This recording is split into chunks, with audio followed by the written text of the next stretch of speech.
নমস্কাৰ এই মুহূৰ্তত আহি পৰিছে ৰাজ্যখনৰ বাবে খন্দিয়াৰ কেইবাটাও বিগ ব্ৰেকিং নিউজ। আজি 25 ছেপ্টেম্বৰ অসমৰ লগতে ভাৰতৰ বিভিন্ন প্ৰান্তৰ পৰা খন্দিয়াৰ কেইবাটাও খবৰ একেলগে যুগুতোৱা হৈছে। এই মুহূৰ্তত জনাই আছো এটা গুৰুত্বপূৰ্ণ খবৰ। দুখীয়া মানুহৰ ঘৰ ভাঙি বিৰক্ত দেখুৱাইছে এইখন চৰকাৰে। কিয় বল দেখুৱাইছে হিমন্ত বিশ্ব শৰ্মাই। এইবাৰ হিমন্ত বিশ্ব শৰ্মাক উভতি ধৰিছে ৰকিবুল হুছেইনে। দুখীয়া মানুহৰ ঘৰ ভাঙি বিৰক্ত দেখুৱাসকলৰ বিৰুদ্ধে ব্যৱস্থা লোৱা হ'ব। উচ্ছেদক লৈ গৰজি উঠিছে এইবাৰ ৰকিবুল হুছেইন। কিয় দুখীয়া মানুহৰ ওপৰত বল দেখুৱাইছে হিমন্ত বিশ্ব শৰ্মাই। ক্ষমতাৰ বাবে আজমলৰ প্ৰসংগও ল'ব পাৰে হিমন্ত বিশ্ব শৰ্মাই। কাৰো প্ৰতি মায়া মমতা নাই মুখ্যমন্ত্ৰী গৰাকীৰ। দুখীয়া মানুহৰ ঘৰ ভাঙি বিৰক্ত দেখুৱাসকলৰ বিৰুদ্ধে ব্যৱস্থা লোৱা হ'ব। উচ্ছেদক লৈ এইবাৰ গৰজি উঠিছে ৰকিবুল হুছেইন। পৰৱৰ্তী খবৰ, হাৰিয়ানাত বিজেপিক পৰাস্ত কৰি গঠন হ'ব পাৰে কংগ্ৰেছৰ চৰকাৰ। এটা বিগ পলিটিকেল ব্ৰেকিং নিউজ জনোৱাৰ চেষ্টা কৰিছো। হাৰিয়ানা জম্মু কাশ্মীৰক লৈ ফালুদি ডাবৱালি মুম্বাই 7টা বজাৰৰ পূৰ্বানুমান। 7টা বজাৰৰ বাজি মতে হাৰিয়ানাত গঠন হ'ব কংগ্ৰেছ চৰকাৰ। অত্যন্ত গুৰুত্বপূৰ্ণ খবৰ। 90খন আসনৰ 56খন আসনৰ পৰা 58খন আসন কংগ্ৰেছে লাভ কৰাৰ সম্ভাৱনা আছে। ইফালে বিজেপিয়ে পাব পাৰে সৰ্বাধিক 26খন আসনহে। অত্যন্ত গুৰুত্বপূৰ্ণ খবৰ। Political breaking news. হাৰিয়ানা বিধানসভা নিৰ্বাচনৰ ভোট গ্ৰহণ হ'ব 5 অক্টোবৰত। আৰু 5 অক্টোবৰৰ নিৰ্বাচনৰ পূৰ্বে এতিয়া নিৰ্বাচনৰ বতাহ গৰম হৈ পৰিছে। জম্মু কাশ্মীৰতো শক্তিশালী স্থিতিত আছে কংগ্ৰেছ। 87খন আসনৰ 40খন আসন পাব পাৰে কংগ্ৰেছ নেশ্যনেল কনফাৰেন্সে। 87খন আসনৰ 40খন আসন পাব পাৰে কংগ্ৰেছ নেশ্যনেল কনফাৰেন্সে। ইফালে হাৰিয়ানাত বিজেপি পৰাস্ত কৰি গঠন হ'ব পাৰে কংগ্ৰেছৰ চৰকাৰ। পৰৱৰ্তী খবৰ, হঠাৎ দল এৰিবলৈ সাজু হাজাৰ হাজাৰ বিজেপি কৰ্মী। এটা ব্ৰেকিং নিউজ, ডাঙৰ খবৰ জনোৱাৰ চেষ্টা কৰিছো। হঠাৎ দল এৰিবলৈ সাজু হৈ পৰিছে হাজাৰ হাজাৰ বিজেপি কৰ্মী। অত্যন্ত ডাঙৰ খবৰ। সমূহীয়াভাৱে ত্যাগ কৰিব বিজেপি। নিজৰ দলৰ প্ৰতি আস্থা হেৰুৱাই পেলাইছে এইবাৰ বিজেপি কৰ্মীসকলে। নিৰাপত্তাহীনতাত ভোগাৰ অভিযোগ তুলিছে বিজেপি কৰ্মীয়ে। দলৰ প্ৰতি আস্থাহীনতাত ভুগিছে বিজেপি কৰ্মীসকলে। বিজেপি নেতা দেৱজিৎ হাজৰিকাৰ মৃত্যুক লৈ দলৰ প্ৰতি অসন্তুষ্ট প্ৰকাশ কৰা হৈছে। দুলাল বৰাক কিয় আজি পৰ্যন্ত গ্ৰেপ্তাৰ কৰিব পৰা নাই। দুলাল বৰাক ধৰিব নোৱাৰিলে অন্য ব্যৱস্থা লোৱাৰ হুংকাৰ সোণাৰীৰ বিজেপি কৰ্মীৰ। সংবাদমেল যোগে এই কথা সদৰি কৰিছে বিজেপি কৰ্মীয়ে। ৰাজ্যখনৰ বাবে পৰৱৰ্তী ব্ৰেকিং নিউজ হৈছে ৰাজ্যৰ শিক্ষা খণ্ডত নতুনকৈ অন্তৰ্ভুক্ত হ'ব নীতি শিক্ষাৰ পাঠদান।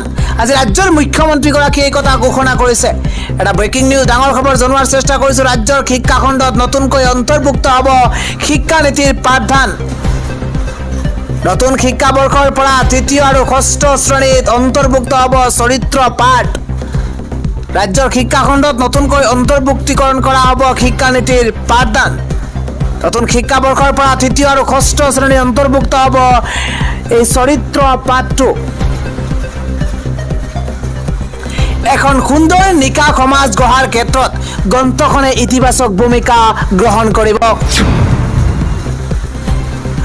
পৰৱৰ্তী খবৰ, আম আদমি পাৰ্টি এৰি এইবাৰ বিজেপিলৈ যোৱা নেতাৰ বিধায়ক পদ খাৰিজ কৰা হৈছে। এটা পলিটিকেল ব্ৰেকিং নিউজ, বিজেপিত যোগদান কৰা আপৰ নেতাৰ বিধায়ক পদ খাৰিজ। দিল্লীৰ বিজেপি নেতা কৰতাৰ সিং তোৱাৰৰ বিধায়ক পদ খাৰিজ কৰা হৈছে। দিল্লীৰ ছত্তৰপুৰ বিধানসভাৰ বিধায়ক আছিল কৰতাৰ সিং আৰু 10 জুলাইত আম আদমি পাৰ্টি ত্যাগ কৰি যোগদান কৰিছিল বিজেপিত। আৰু দিল্লী বিধানসভাৰ অধ্যক্ষৰ নিৰ্দেশত খাৰিজ হৈছে বিধায়ক পদ। আম আদমি পাৰ্টিৰ বিৰুদ্ধে দুৰ্নীতিৰ অভিযোগ আনিছিল কৰতাল সিঙে আৰু কেজৰিৱালৰ জেলত থকাৰ সময়তে যোগদান কৰিছিল বিজেপিত। বিজেপিত যোগদান কৰা আপৰ নেতাৰ বিধায়ক পদ খাৰিজ কৰা হৈছে। দিল্লীৰ বিজেপি নেতা কৰতাৰ সিং তোৱাৰৰ বিধায়ক পদ খাৰিজ কৰা হৈছে। পৰৱৰ্তী খবৰ বিপদ বাঢ়িছে এবাৰ মুখ্যমন্ত্ৰীগৰাকীৰ বিপদ বাঢ়িছে পত্নীক চৰকাৰী ভূমি উপহাৰ কৰি বিপদত পৰিছে মুখ্যমন্ত্ৰীগৰাকী জাল নথিপত্ৰৰ জৰিয়তে 55.8 কোটি টকাৰ ভূমি অধিগ্ৰহণৰ গুৰুতৰ অভিযোগ উত্থাপন হৈছে এটা ব্ৰেকিং নিউজ পত্নীক চহৰৰ মাজমজিয়াতে 14টাকৈ স্থানৰ চৰকাৰী মাটি আবণ্টন মুখ্যমন্ত্ৰীগৰাকীৰ আৰু এতিয়া গাদী হেৰুৱাৰ উপক্ৰম হৈছে মুখ্যমন্ত্ৰীৰ এতিয়া গাদী হেৰুৱাৰ উপক্ৰম মুখ্যমন্ত্ৰীগৰাকীৰ পদত্যাগৰ দাবীৰ উত্তাল প্ৰতিবাদ বিৰোধী পৰৱৰ্তী খবৰ বিজেপিৰ বাবে মূৰৰ কামুৰণি হৈ পৰিছে সাংসদ কংগনা ৰাণাৱত অভিনেত্ৰী কংগনা ৰাণাৱত হৈ পৰিছে বিজেপিৰ বাবে ডাঙৰ মূৰৰ কামুৰণি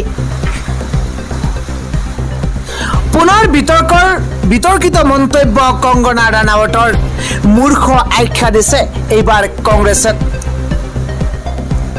বিতৰ্কিত মন্তব্যৰে পুনৰ শিৰোনাম দখল কৰিছে বিজেপিৰ সাংসদ তথা অভিনেত্ৰী কংগনা ৰাণাৱতে এইবাৰ কংগ্ৰেছ সভানেত্ৰী সোনিয়া গান্ধী আৰু হিমাচল প্ৰদেশৰ কংগ্ৰেছ চৰকাৰক লক্ষ্য কৰি লৈছে এইবাৰ কংগনা ৰাণাৱতে অৱশ্য কংগনাক অবুদ্ধিমান আখ্যা দিছে কংগ্ৰেছে হিমাচল প্ৰদেশৰ মন্ত্ৰী বিক্ৰমাদিত্য সিঙে কয় যে কংগনাই যদি নিজৰ মন্তব্য প্ৰত্যাহাৰ নকৰে তেন্তে আমি মানহানিৰ গোচৰ ৰুজু কৰিম কি ভিত্তিত তেওঁ এনে মন্তব্য দিছে সোনিয়াৰ দৰে শীৰ্ষ নেতাৰ বিৰুদ্ধে কংগনাই এনে মন্তব্য কৰাটো অতি দুৰ্ভাগ্যজনক তেওঁ লগতে কয় যে কংগনাই মূৰ্খৰ দৰে বক্তব্য দিছে যে উন্নয়নৰ বাবে কেন্দ্ৰ বা ৰাজ্যৰ পুঁজিৰ পৰা ধন সোনিয়া গান্ধীক দিয়া হৈছে মই তেওঁক প্ৰত্যাহ্বান জনাইছো যে সোনিয়া গান্ধীক 1 টকাও দিয়া হৈছে বুলি প্ৰমাণ দিয়ক এনে ভিত্তিহীন অভিযোগৰ বাবে ক্ষমা খুজিব লাগে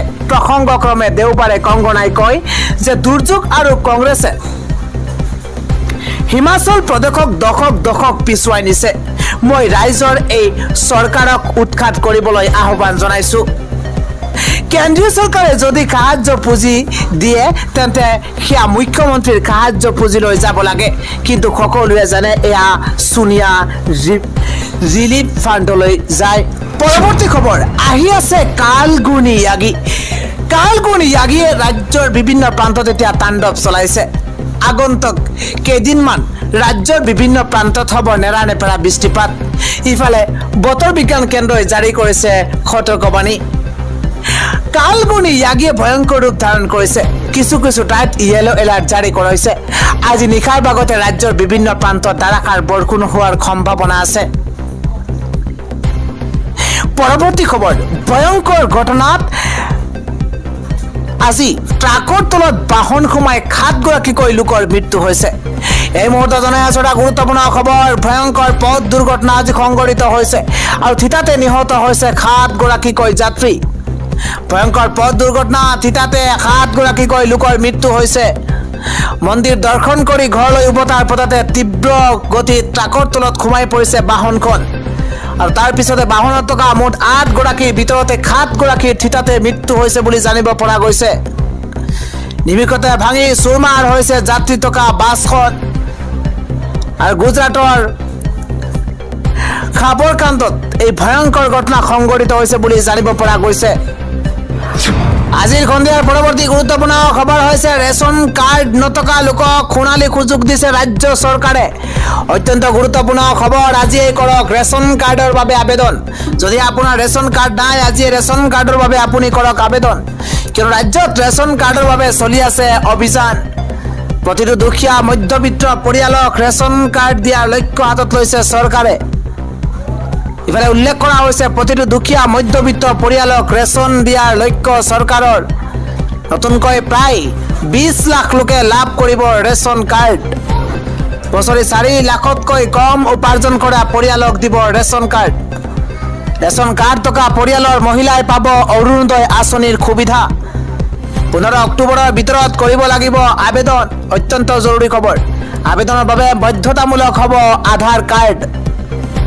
আবেদনৰ বাবে লাগিব ভোটাৰ কাৰ্ড বেংক একাউণ্টৰ সবিশেষ অত্যন্ত জৰুৰী খবৰ আবেদনৰ বাবে লাগিব ভোটাৰ কাৰ্ড লগতে বেংক একাউণ্টৰ সবিশেষ পৰিয়ালৰ সদস্যৰ ফটো লাগিব আপুনি আবেদন কৰোঁতে pds.assam.gov.in উপলব্ধ আবেদন পত্ৰ আপুনি অনলাইনৰ জৰিয়তে কৰিব পাৰিব আবেদন জিলা মহকুমা খাদ্য ৰাজহুৱা বিতৰণ গ্ৰাহক পৰিক্ৰমা বিভাগৰ কাৰ্যালয়ত পাব এই আবেদন পত্ৰ হাৰিয়ানাত বিজেপিক পৰাস্ত কৰি গঠন হ'ব পাৰে কংগ্ৰেছৰ চৰকাৰ আন এটা গুৰুত্বপূৰ্ণ খবৰ হৈছে পুনৰ ইউক্ৰেইনত প্ৰধানমন্ত্ৰী নৰেন্দ্ৰ মোদী কি কথা পাতিলে জেলেনস্কিৰ লগত তাকে লৈ এতিয়া চৰ্চা আহিছে এটা ব্ৰেকিং নিউজ ডাঙৰ খবৰ জনোৱাৰ চেষ্টা কৰিছো প্ৰধানমন্ত্ৰী নৰেন্দ্ৰ মোদীয়ে নিউ ইয়ৰ্কত অনুষ্ঠিত ভৱিষ্যতৰ শীৰ্ষ সন্মিলনৰ মাজতে